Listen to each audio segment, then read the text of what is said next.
Alliance in New Albany sees an incoming subdivision as a threat. They worry about increased traffic, flooding, and the elimination of their neighborhood's character.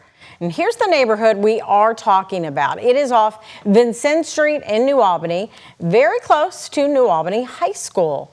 Now, to the Community Foundation of Southern Indiana, there are several reasons housing is at risk in that area, including low vacancy rates, the rise of short-term rentals like Airbnbs taking up what little housing there is, and a shortage of middle housing like apartments right now in Floyd County. Only 4% of housing is vacant and available. Demand is outweighing supply. Our Ian Hardwick reports on the opposition to the new fourplex subdivision.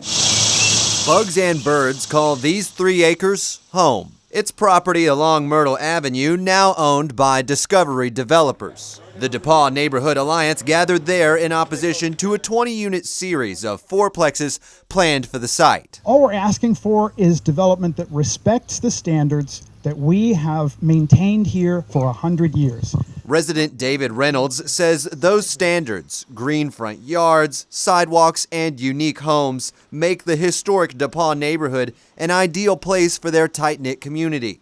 He also says that's not in Discovery's plans. Janet Essenprice's vegetable garden sits by Myrtle Avenue. She says deer live in the nearby forest and that she'd rather keep the blue netting that keeps those deer out than see more concrete show up. Just 10 feet from that alley edge, there will be a wall of fourplex that I will be looking at from now on, and if this goes through. The Alliance worries about traffic at the end of DePauw Avenue, too.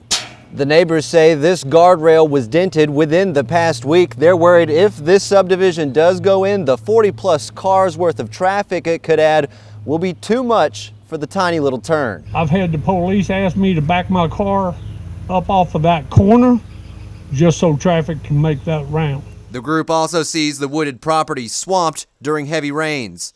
They fear drainage issues if these 3 acres lose the grass in favor of the concrete. Discovery developers, also known as Discovery Builders, did not respond to multiple requests for comment. New Albany's housing is short of the housing need. 553 names sit on the Housing Authority's wait list for public housing. Reynolds said he would welcome the project if developers address these concerns. But development that's only concerned with profit takes away value. And the group says no fourplexes. In New Albany, Ian Hardwick, WHAS 11 on your side. Higher prices in Louisville are pricing people out, and Southern Indiana is seeing that benefit, but that missing middle housing is creating a supply challenge. The Community Foundation of Southern Indiana found Floyd County should focus on building duplexes, courtyard apartments, and more multifamily units, but their report found the new builds in Southern Indiana are targeting high-income homebuyers.